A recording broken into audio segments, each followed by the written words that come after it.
நாம் வாழ்க்கையில் வெற்றி பெற முடியாததற்கு 4 அடிப்படை காரணங்கள் 4 உண்டு. வள்ளுவர் என்ன சொல்கிறாருன்னு கேட்போமா, மிக முக்கியமான விஷயம்.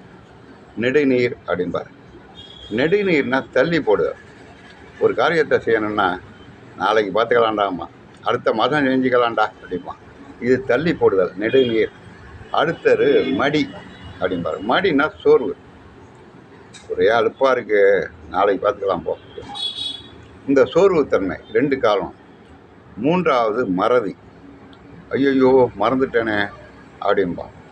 எந்த காரியத்தை சொன்னாலும் ஐயையோ மறந்துட்டேன், அடுத்த வாரம் பார்த்துக்கலாம் அப்படிம்பான். இது 3வது. அடுத்தது துயல் அப்படின்னா தூக்கம்.